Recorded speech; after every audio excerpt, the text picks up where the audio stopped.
თბილისის საკრებულოს წევრს ნაციონალური მოძრაობიდან ხვიჩა სანაიას ჯერ არ გაუკეთებია განმარტება, რატომ გადაწყვიტა დეპუტატის უფლებამოსილების შეწყვეტა.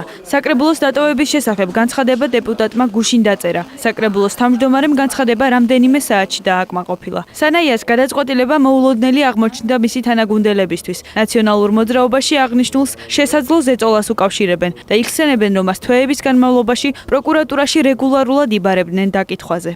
ეს არ არის პირველი შემთხვევა, უნდა ვთქვათ, რომ ხელისუფლება მართავს პროკურატურის საშუალებით და ეს არის თითქმის ერთადერთი სფერო, რომელშიც რაღაცას მაინც აკეთებენ.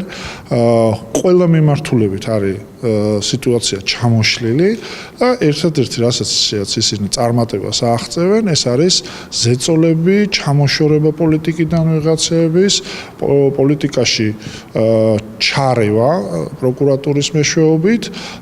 იცით თქვენ, რომ შარშან 20,000 წევრი ნაციონალური მოძრაობისა იმყოფებოდა პროკურატურაში, 1000-ზე მეტი ადამიანზე არის აღძრული სისხლის სამართლის საქმე და ამჯერად თქვენ ხედავთ, რომ უპრეცედენტო ზეწოლა არის საკრებულოზე, მერიაზე. ეს ხდება იმიტომ, რომ ამ მერია რჩება თითქმის ერთადერთი, თბილისის მერია რჩება თითქმის ერთადერთი მნიშვნელოვანი ინსტიტუცია, რომელსაც ისინი ვერ აკონტროლებენ. ხვიჩა სანაიას გადაწყვეტილება საკრებულოს დატოვების შესახებ დეპუტატზე განხორციელებულ ზეწოლას უკავშირებს საკრებულოს დამოუკიდებელი დეპუტატი მამუკა კაციტაძე. კაციტაძის თქმით, ოპოზიციის წევრის გადაწყვეტილება თბილისისთვის პრობლემურ პერიოდს საეჭვოდ დაემთხვა. კრიტიკულ მომენტებში ხდება ხოლმე საკრებულოდან დეპუტატების გასვლა საკუთარი სურვილით. ან დეპუტატების დაბარება დაუშვათ რაღაც ფინანსურ პოლიციაში და ასე შემდეგ. მე მგონი ამას ახლა დიდი მეცნიერება და დიდი ჭკუა არ ჭირდება, რომ ეს ყველაფერი მაინც და მაინც საკუთარი ნებით არ ხორციელდება. პარლამენტის თავმჯდომარე დავით უსუფაშვილი ამბობს, რომ თუ ხვიჩა სანაია განაცხადებს მასზე განხორციელებული ზეწოლის შესახებ, ის საკრებულოს უმცირესობის ყოფილ წევრს გვერდში დაუდგება. ყველამ ერთად შევთავაზოთ ბატონ სანაიას. სანაია ხო კიდევ ბოდიშვილი არ უცნობობა. ბატონ ხვიჩა სანაიას. შევთავაზოთ ყველამ ერთად, რომ თუ რაიმე უკანონო მოქმედებას ჰქონდა მის მიმართ ადგილი.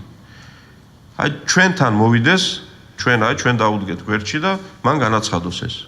და ბოლოს დაისვას წერტილი ამ ტიპის საკითხებზე და ამ ტიპის საქმეებზე. 2012 წლის საპარლამენტო არჩევნების შემდეგ ადგილობრივ თვითმმართველობებში უმრავლესობა ნაციონალური მოძრაობიდან მალევე გადავიდა ქართული ოცნების ხელში, რასაც ცალკეულ რაიონებში დაპირისპირება მოჰყვა. ადგილობრივმა და საერთაშორისო ორგანიზაციებმა განაცხადეს, რომ თვითმმართველობებში მუქარით ხდებოდა ნაციონალური მოძრაობის წევრების გადაბირება ქართულ ოცნებაში. 2013 წლის ზაფხულში თბილისში ვიზიტით მყოფმა ევროპის საბჭოს ადგილობრივი და რეგიონული ხელისუფლებების კონგრესის კომიტეტის პრეზიდენტმა ლარს მოლინმა განაცხადა, რომ ადგილობრივი თვითმმართველობის დეპუტატების მრავალჯერადი დაბარებები დაკითხვაზე ადგილობრივი ხელისუფლების ნორმალურ ფუნქციონირებას აფერხებს, რის გამოც კომიტეტი შეშფოთებულია.